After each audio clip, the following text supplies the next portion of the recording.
Over करता गोलंदाजीच्या ट्रॅकवर आशिष. पहिलाच बॉल तो चाललाय सीमारेषेच्या दिशेने आणि निघून जाईल पहिल्या टप्प्याखेरीस सीमारेषा पार. शेल्टे संघाची सुरुवात दमदार चौकार.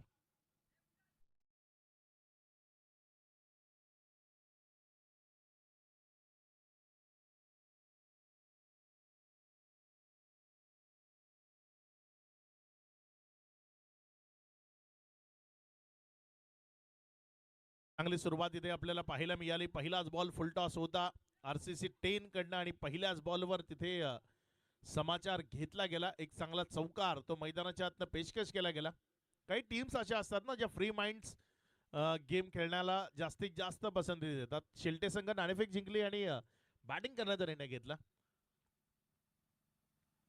Full toss again back to back दुसरा बॉल तो हवेत आहे. क्षेत्ररक्षक तिथे बॉलला जज करू शकला नाही. हा झेल होऊ शकला असता मात्र त्याकरता तुम्हाला बॉल जज करणं ते तेवढंच नोचा इशारा आलाय. इथे बीमर चा इशारा आलाय पंचांच्या माध्यमातून. कमरेपेक्षा वर होता बॉल आणि त्यामुळे हा बीमर आहे. धावसंख्येमध्ये भर होती. धावसंख्या पुढे सरकते आणि जाऊन पोचते ती 7 या आकड्यावर. शेल्टे संघ अगदी चांगला खेळ त्यांच्या माध्यमातून आपल्याला पाहायला मिळतोय. सुरुवातीपासूनच आक्रमकता ही भूमिका त्यांनी इथे खेळपट्टीवर खेळत असताना मांडली आहे. ती भूमिका तशीच पुढे चालू राहील की गोलंदाज इथे वर्चस्व प्रस्थापित करेल. Free hit ball.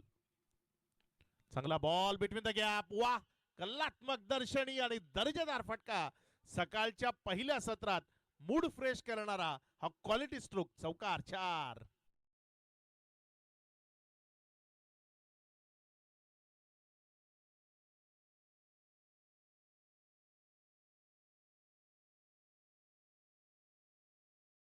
अगदी अप्रतिम स्ट्रोक तो मैदानाच्या आतमध्ये आपल्याला पेशकश करत असताना फलंदाज गणेश पाहायला मिळाला. चांगली बॅटिंग करतोय गणेश. ओपन करण्याकरता मैदानामध्ये आला आहे आणि ओपन करत असताना 38 सर्कलला भेदत चांगले फटके खेळतोय. फुलटॉस आहे इथेही वळवलंय बॉलला. तिथे क्षेत्ररक्षक दूरवर आहे. जोपर्यंत बॉलला तिथे फील्ड केलं जाईल धावसंख्येमध्ये वाढ होईल. धावसंख्या पुढे सरकेल आणि पुढे सरकत असताना ही धावसंख्या जाऊन पोचतीये एकंदर 13 या आकड्यावर. गोलंदाजीच्या ट्रॅकवर आकाश आतापर्यंत 3 चेंडू ज्यामध्ये 13 रन्स त्यानं खर्च केल्यात.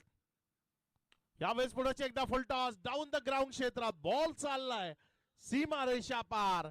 दर्जेदार कडक स्ट्रोक तो इथे आपल्याला पाहायला मिळालाय. षटकार.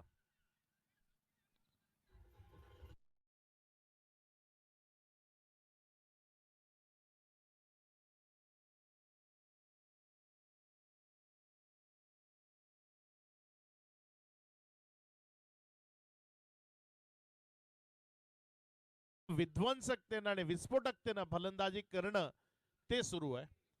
आकाशच्या विरोधामध्ये आक्रमण. पहिल्याच ओव्हरमध्ये आतापर्यंत 19 धावा आल्यात आणि अजूनही 2 चेंडूचा खेळ बाकी आहे. सहारा 11 शेल्टे संघ.